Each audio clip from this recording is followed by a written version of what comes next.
See, Jesus called the Sadducees and the Pharisees insulting names. Insulting. They were bad names, very derogatory names. Jesus was so harsh at the religious pundits of the day. In fact, he called them sons of snakes. Imagine.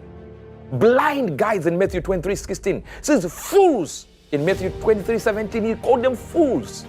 Whited sepulchres, in other words, graves full of dead men's bones and uncleanness. He called them serpents in Matthew 23:33. He said, ye generation of vipers, meaning generation of snakes. They were generations of snakes.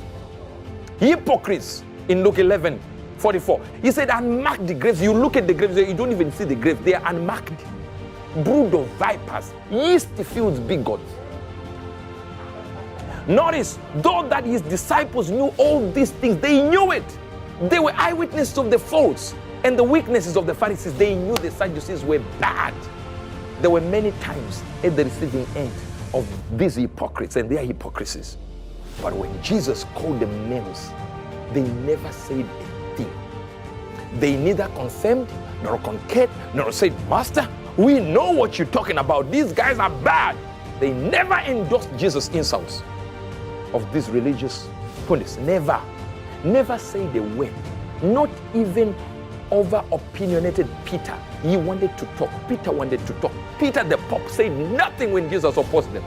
These religious pundits. Not even all the doubt and the carnal thoughts of Thomas came to the surface. Not even the thieving Judas rose to the occasion. He never commented. Never. Jesus would say anything insulting. Never commented. Never agreed with the master. Never said, I know. All went hush. Though they knew the characters of the Pharisees. The reason is simple. Jesus is the creator of these pundits you were speaking of. He could insult them anytime. It wasn't their place. Talking against these people was not the place for them. It was above their pay grade.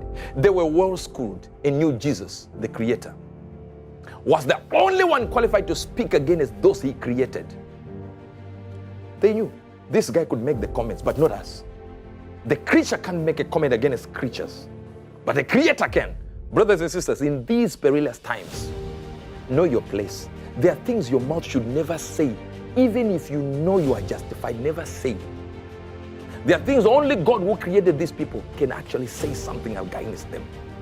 He can judge. You stop judging. You see, the word Antichrist does not mean against Christ. It means instead of Christ. So when you judge, when you talk against your brother and your sister, what you are saying is you have taken the position of Christ. You are now the Antichrist. You are actually taking Jesus and removing him from the throne and sitting yourself in there and say, wait, I know what to say. The disciples knew. We can't say this. The master is talking. We all know. We have seen them. These guys are hypocrites, but will not say. Now watch the Bible says. It says only a fool decides a matter after hearing one voice. Don't be a fool. People hear one thing and run around and say, yes, it's true. Only a fool decides the matter after hearing one voice. Take your place and refrain from taking God's place. God's position should remain intact. Don't oppose anybody. Don't fight nobody. That's not your place. The disciples knew it. And every time Jesus opposed the religious leaders of their day, they kept quiet. Hush.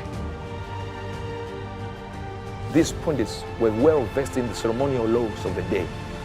And yet, they were called yeast. He said, be careful of the yeast of the Pharisees. Brood of vipers. Fools.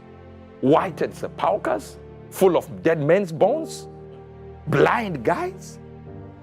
And they never added a word when Jesus was speaking.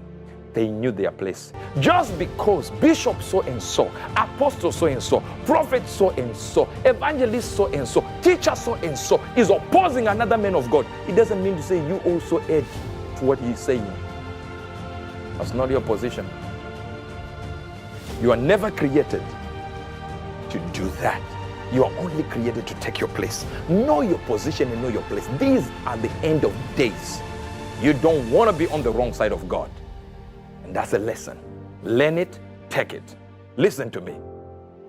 Take notes, don't hate. Good News World with Hubert Angel, provoking a reaction and always worth hearing.